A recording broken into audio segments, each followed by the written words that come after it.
So இன்னைக்கான big pass topic நம்ம என்ன டிஸ்கஸ் பண்ண போறோம்னு பார்த்தீங்கன்னா தமிழ் பிக் பாஸோட ஸ்டார்டிங் டேட் எப்போதாங்க நடக்க போகுது அப்படின்றதையும் அடுத்தது தெலுங்கு பிக் பாஸ்ல சுவாரஸ்யமான விஷயங்கள்லாம் நடந்திருக்கு அது என்ன அப்படின்றத பார்த்துடலாம்.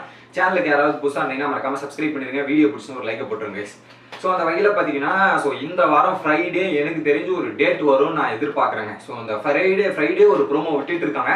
கிட்டத்தட்ட லான்ச் ப்ரோமோவோ ஒரு 3 ப்ரோமோ வச்சுட்டாங்க. அந்த டபுள் ரோலில் கமல்ஹாசன்லேயே நம்ம எந்த அளவுக்கு கண்டுபிடிக்கிற அளவுக்கு ஒரு க்ளூ கொடுத்தா நீங்கள் கண்டுபிடிச்சிருவீங்கன்றத நம்ம நினைக்கிறது மொத்தமே கலாச்சி தள்ளிட்டாங்க அந்த ப்ரோமோலேயே.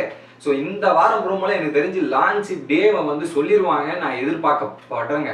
ஸோ கொடுக்கலன்னா ஒன்றும் பண்ண முடியாது. நம்ம ப்ரெடிக்ட் பண்ண மாதிரி எனக்கு 24 தான் இருக்கும் அப்படின்ற மாதிரி தாங்க நான் ப்ரெடிக்ட் பண்ணேன். செப்டம்பர் 24 கன்ஃபார்மாக லான்ச் பண்ணிடுவாங்கன்றது தான் என்னோட எதிர்பார்ப்பு. இல்லைன்னா அக்டோபர் 1 இந்த 2 டேட்ல கன்ஃபார்மாக ஏதோ ஒரு டேட்ல பிக் பாஸ் ஸ்டார்ட் பண்ணுவாங்கன்றதான் நான் நினைக்கிறேன். பட் கமல்ஹாசன் சார் வெளியே ஃபாரின்ல இந்த சைனா இந்த மாதிரி ஒரு சில விஷயங்கள்ல பிஸியா இருக்காரு.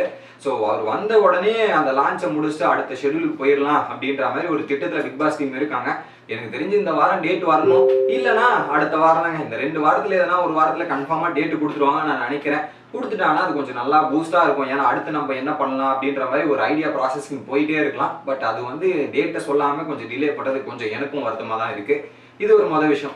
தெலுங்கு பிக் பாஸை பொறுத்தவரையும் பயங்கர ஃபயர்ல ஒவ்வொரு எபிசோடுமே வேற லெவல்ல டிஆர்பியோட இன்ட்ரெஸ்டிங்கா எடுத்துட்டு போறாங்க. தெலுங்கு பிக் பாஸ் உல்டா புல்டான்னு வச்சதுல இருந்து என்ன பண்ண பாருங்க, டிஃபரெண்டா யோசிச்சா ஆரம்பிச்சதுல இருந்து இன்ன வரையுமே அவங்க டிஃபரெண்டா வேற லெவல்ல எபிசோட கொண்டு போயிட்டு இருக்காங்க. ஆட்ஸ் ஆஃப் தெலுங்கு பிக் பாஸ் தான் சொல்லிக்கணும். ஸோ என்ன நடந்திருக்குன்னு பாத்தீங்கன்னா, ஸோ நேற்று ஓப்பன் நாமினேஷன் செகண்ட் வீக்கும் ஒரு ஓப்பன் நாமினேஷன் வச்சு கிட்டத்தட்ட அந்த ஒரு நாமினேஷன் ப்ராசஸே ஒரு 2-3 எபிசோடு வரும். அந்த மாதிரி அந்த ஃபைட்டும் சரி சம்பவம் சரி வேற லெவலாக வச்சு செஞ்சாங்க. இது முடிஞ்ச உடனே ரெண்டாவது பார்த்தீங்கன்னா மெயின் டாஸ்க் இந்த வாரம் தான் ஒரு மெயினாக ஒரு டாஸ்க் நடக்க போகுது அப்படின்ற மாதிரி எதிர்பார்த்ததுல ஒரு டாஸ்க் வச்சிருக்காங்க. என்ன டாஸ்க்னு பார்த்தீங்கன்னா, இருக்கிற 13 ஹவுஸ்மேட்ஸ்ல அந்த இம்யூனிட்டி வாங்கினவர் மட்டும் ஜாலியாக தப்பிச்சுட்டு அவர் ஜட்ஜா போட்டாங்க.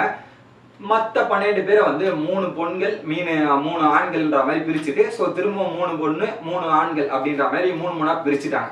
பிரிச்சுட்டு டீமை பிக் பாஸே பிரிச்சுட்டாரு. நீங்களா பிரிச்சிங்கன்னா சண்டை வரும் அப்படின்றதுக்காக பிக் பாஸே அந்த டீமை பிரிச்சு கொடுத்துட்டாரு. சரி, அந்த டீமை பிரிச்சதுக்கு அப்புறம் என்னதான் டாஸ்க் அப்படின்னு பாத்தீங்கன்னா, ஒரு 2 பொருள்கள் இருக்குங்க. ஒரு மகா அஸ்திரா அப்படின்ற மாதிரி ஒரு 2 பொருளுக்கான பூட்டு கொடுத்துடுறாங்க. ஒரு பூட்டுனா ஒரு அஸ்திரா இருக்கு, அந்த அஸ்திராவோட பொட்டி ஒரு பாக்ஸ் மாதிரி வச்சுங்க.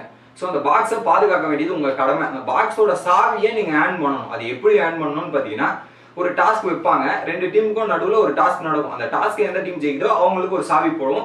இந்த மாதிரி இன்னொரு டாஸ்க் நடக்கும், அதுல சாவி போகும். அப்படின்ற வகையில நேற்று ஒரு டாஸ்க் நடந்தது. ஒரு டீம் மகாபலி, இன்னொரு டீம் ரணவீரா. என்ன டாஸ்க்னா டக் ஆஃப் வார் தான் டாஸ்க். அந்த டக் ஆஃப் வார்ல எந்த டீம் அதிக பாயிண்ட் எடுக்கோ அவங்களுக்கு ஒரு சாவி கொடுப்பாங்க. அந்த வகையில பாத்தீங்கன்னா ரணவீரா டீம் அப்படியே கம்ப்ளீட்டா டாமினேட் பண்ணிட்டாங்க மகாபலி டீமை. 3-0 அப்படின்ற மாதிரி லீட் பண்ணிட்டு அந்த சாவியை வாங்கிட்டாங்க. அந்த ரகசிய பொட்டி, அந்த பாதுகாக்க பொட்டியோட சாவியை இவங்க வாங்கிட்டாங்க. இது மகாபலி டீமுக்கு ஒரு மிகப்பெரிய பின்னடைவா அமைஞ்சிருச்சு.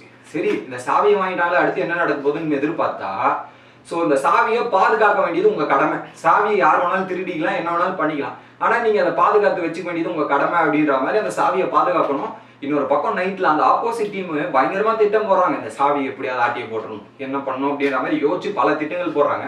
பட் நீங்க என்னதான் திட்டம் போட்டாலும் நாங்க அதை விட கிளவரா யோசிப்போம் அப்படின்ற மாதிரி ரணவீரா டீம் வேற லெவலா யோசிச்சுட்டு நைட்டு தூங்கும் போது பாத்தீங்கன்னா அந்த முதுகு வழியில ஒரு பேண்ட் மாதிரி கட்டுவாங்க பாத்தீங்களா, அந்த பேண்ட்ல சாவியை ஒழிச்சு வச்சு அவர் தூங்கிட்டாரு. அந்த சாவியை எடுக்க போய் அந்த போர்வை தூக்கினாவே அவர் உஷாராயிட்டு அலர்ட் ஆயிட்டு அந்த சாவியை எடுக்க விடாம தடுத்து நிறுத்திட்டாங்க. இது ஒரு பக்கம் நடந்து முடிஞ்சிருச்சு. பயங்கரமான டாஸ்க்குங்க. அதை பொறுத்தவரையும் என்ன டாஸ்க்னு பாத்தீங்கன்னா, ஒரு 4 கலர்ல வச்சு ஒரு கிட்டத்தட்ட ஒரு 10 மீட்டருக்கு அந்த கலர் அரேஞ்ச் பண்ணி வச்சிருக்காங்க. ரெட்டு, ப்ளூ, எல்லோ மற்றும் கிரீன், இந்த 4 கலரை அரேஞ்ச் பண்ணி வச்சிருக்காங்க. இன்னொரு சைடு அந்த கலரை பேஸ் பண்ணி ஒரு கிளாக் மாதிரி ஒரு செட்டப். என்ன கிளாக்னு பாத்தீங்கன்னா, கிட்டத்தட்ட ஒரு 4 பகுதியா பிரிச்சு வச்சிருக்காங்க கிளாக்ல. அது என்னென்ன கலர்னா ரெட், எல்லோ, கிரீனு, ப்ளூன்ற மாதிரி ஒரு சைடு இருக்கும். அந்த 4 கலருக்கு ஏற்ற மாதிரி right leg, left leg, right hand, left hand அப்படின்ற மாதிரி பிரிச்சு வச்சிருக்காங்க. ரைட் லெக் சைடு 4 கலர் இருக்கும், லெஃப்ட் லெக் சைடு 4 கலர், அந்த மாதிரி 4 கலர் ஒவ்வொரு சைடு இருக்கும். இப்போ நம்ம அந்த கிளாக் மாதிரி அந்த பெண்டுலத்தை சுத்தி விட்டோம்னா ஒரு கலர்ல நிற்கும். லெஃப்ட் ஹேண்டு எல்லோ கலர்னோட நம்ம டீம்மேட் என்ன பண்ணோம், 2 டீம் மோதிர டீம் என்ன பண்ணோம், இந்த சைட்ல இருந்து ஒரு லெஃப்ட்ல இருந்து ஒரு டீம் போவோம், ரைட்ல இருந்து ஒரு டீம் வரும். 2 பேரும் அப்படியே வந்துட்டு இருப்பாங்க. அந்த கலர் எந்த கலரு எந்த பொசிஷன்ல வைக்கணுமோ அந்த பொசிஷனை கரெக்டா வைக்கணும். இப்போ ப்ளூ கலர் வந்திருக்குன்னு வச்சுங்களேன், ரைட் ஹேண்ட்ல வைக்கணும்னா blue colour right hand blue கலர்ல வைக்கணும். இதே ப்ளூ கலர் வந்து ரைட் லெக்னு வந்து ஸோ அந்த கலர்லேயே வந்து ரைட் லெக் வைக்கணும். ஸோ இந்த மாதிரி கரெக்டாக வச்சுட்டு போகணும். ஸோ ஷஃபிள் ஆகிட்டே இருக்கும். ஸோ யார் கரெக்டாக மெயின்டைன் பண்ணிட்டு மிஸ்டேக் பண்ணாமல் போகிறாங்களோ அந்த டீம் வின் பண்ணிடும். திரும்பவும் பார்த்தீங்கன்னா ரணவீரா டீம் வந்து ஜெயிச்சிட்டாங்க. ஸோ 2-1 அப்படின்ற மாதிரி ஜெயிச்சுட்டு 2வது சாவியும் வாங்கிட்டாங்க. ஸோ இது ஒரு மிகப்பெரிய பின்னடைவு வந்து மகாபலி டீமுக்கு. என்னடா இது 2 மேட்சும் 2 டாஸ்க்குமே அவங்க ஜெயிச்சிட்டாங்களே, நம்ம என்ன பண்ண போறது அப்படின்ற மாதிரி மிகப்பெரிய ஒரு கேள்விக்குறி அவங்களுக்குள்ள இருந்தது. அந்த இடத்துல தான் ஒரு மாஸ்டர் மூவ் பண்ண மாதிரி சுபான்றவங்க வேற லெவலாக பண்ணிட்டாங்க. என்ன பண்ணாங்கன்னு பார்த்தீங்கன்னா, என்னடா சாவியை தானே நாங்கள் திருடக்கூடாதுன்னு சொன்னாங்க, சாவியை தானே திருடணும்னு சொன்னாங்க, பட் நாங்கள் சாவியை விட்டுட்டு நீங்கள் எதை பாதுகாக்கணுமோ அந்த பொருளையே திருடுறோம் அப்படின்ற மாதிரி அந்த பூட்டு இருக்கும் பாருங்க, சாவி இருந்தால் தானே பூட்டை திறக்க முடியும். ஸோ அந்த பூட்டியே தூக்கிடுறோம் அப்படின்ற மாதிரி சாவி ஒரு பக்கம் இருக்கு, சாவி எங்களால் எடுக்க முடியல, சரி நாங்கள் பூட்டை தூக்கிடுறோம் அப்படின்ற மாதிரி அவங்க பூட்டு சம்மந்தப்பட்ட எல்லாத்தையுமே எடுத்து ஒழிச்சு வச்சிட்டாங்க. பட் அது ரூல் புக்ல இருக்கா இல்லையான்னு தெரியல. ஸோ எனிவே நாங்கள் எதனா பண்ணணுமே அப்படின்றதால இந்த மாதிரி டிஃப்ரெண்டாக வச்சு இந்த விஷயங்கள்லாம் நடந்துட்டு இருக்கு. இதுதான் வைரலா இப்போ தெலுங்கு பிக் பாஸ்ல போயிட்டு இருக்கு. நீங்க என்ன நினைக்கிறீங்க அப்படின்றத கமெண்ட் பண்ணுங்க. வீடியோ பிடிச்சிருந்தா லைக் பண்ணுங்க.